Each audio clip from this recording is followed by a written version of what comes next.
10ই December second ব্রাইডকে আমার রাজলক্ষ্মীর মতো করে সাজিয়েছিলাম। তো কিভাবে সাজালাম দেখতে হলে ভিডিওটি পুরো দেখতে হবে। চললো ভোলা সঙ্গে ঝোলা, কথাটা শুনে খুব হাসি পাচ্ছে তাই না? দুটো ব্রাইড থাকলে এরকমই বিধ্বস্ত অবস্থায় হবে। সূর্য একদম, সূর্যকে দেখা যাচ্ছে না,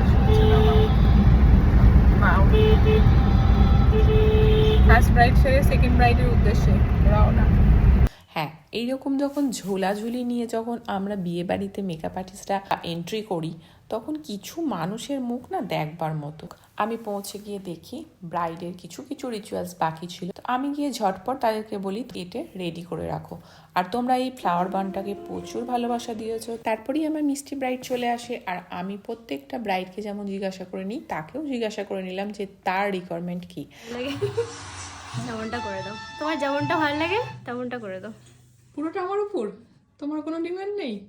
কলকা কিচ্ছু না? হঠাৎ আমার চোখ যায় তার চোখের দিকে। আমি তখন তাকে জিজ্ঞাসা করি, চোখের এটা নিজস্ব কালার? ওয়াও, কি দারুণ আমাদের যদি হতো। দেখো ওর লেন্সের কালারটা এত সুন্দর। আমার তো এত ভালো লেগেছে, তোমরাও দেখো। এটা ওর চোখের আইবলের, ওটাই ওর নিজস্ব কালার। এত সুন্দর লাগছিল, মনে হচ্ছে সত্যিই লেন্স পরে আছে। তোমরাও যারা এই প্রফেশনে আসতে চাও, নিজেকে মেকআপ আর্টিস্ট হিসেবে প্রতিষ্ঠিত করতে চাও, তারা আমার ডিসেম্বরের লাস্ট উইকে ব্রাইডাল মাস্টার ক্লাসে জয়েন করতে পারো। আর ওর এই গোল্ডের কালেকশনগুলো না ভীষণ সুন্দর, প্রতিটা জিনিস দেখবার মতো। টায়রা টিগলি নথ, বিশেষ করে এই কোমরের যে কোমর ঝাপটা, প্রতিটা জিনিস ছিল গোল্ডের, আর প্রতিটা কালেকশন ছিল অসম্ভব সুন্দর। সমস্ত মেকওভারটা কমপ্লিট হওয়ার পর আর এই গোল্ডেন জুয়েলারিতে শাড়ির কালারে একদম রাজরানীর মতো লাগছিল আমার এই ব্রাইডকে। সত্যি তোমাদের কেমন লাগছে? সত্যিই কি ওকে রাজরানীর মতো লাগছে? অবশ্যই কমেন্ট করে কিন্তু জানিও।